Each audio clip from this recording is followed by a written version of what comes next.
কুরবানি ঈদের কয়েকদিন আগে সোশ্যাল মিডিয়ায় ভাইরাল হয় 15 লাখ টাকার ছাগল। এরই সূত্র ধরে প্রকাশ পায় এনবিআর সদস্য মতিউর রহমানের অবৈধ সম্পদের তথ্য। দেশ জুড়ে শুরু হয় তাকে নিয়ে আলোচনা সমালোচনা। সরকারি চাকরি করে মতিউর রহমান 2 স্ত্রী, 5 সন্তান ও আত্মীয় স্বজনের নামে বাগিয়ে নিয়েছেন কয়েক হাজার কোটি টাকার স্থাবর অস্থাবর সম্পদ। কেবল দেশেই প্রায় 500 কোটি টাকার স্থাবর সম্পদের হদিস মিলেছে। ঢাকা, গাজীপুর, সাভার, নরসিংদী ও বরিশাল সহ দেশের বিভিন্ন জায়গায় বাড়ি, জমি, প্লটের সন্ধান পাওয়া গেছে।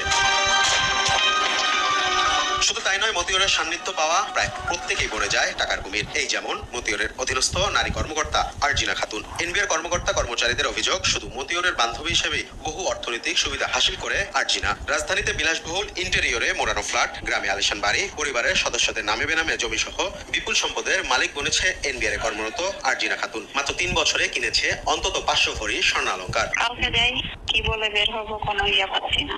বাসায় আছে তো 4 তারিখ মন খারাপ হলো একটু, মানে শুক্রবার তো কি মানে কোনো ইয়া খুঁজে পাচ্ছি না, কি বলবো। বাইরে যাবো আবার মাইন্ড মানে যদি কোনো সন্দেহ তৈরি হয়।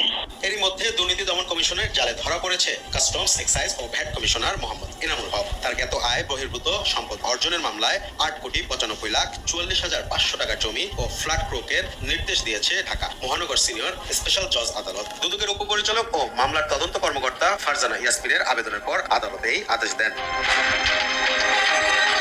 গুলশান, কাকরাইল, মোহাম্মদপুর সহ বিভিন্ন জায়গায় সম্পদ রয়েছে এনামুলের। এনবিআর আরেক টাকার কুমির যুগ্ম কর কমিশনার কাজী আবু মাহমুদ ফয়সাল। তার বিরুদ্ধে নানা অনিয়ম ও দুর্নীতির মাধ্যমে 1,000 কোটি টাকা আত্মসাৎ সহ অবৈধ সম্পদ অর্জনের অভিযোগ পায় দুদক। তবে অনুসন্ধানে এ পর্যন্ত তার নামে বেনামে 16,41,25,908 টাকার স্থাবর ও অস্থাবর সম্পদের তথ্য পেয়েছে দুদক। নিজের ও স্ত্রীর পাশাপাশি আরো অন্তত 1 ডজন ব্যক্তির নামে অবৈধ সম্পদ থাকার অভিযোগ উঠেছে তার।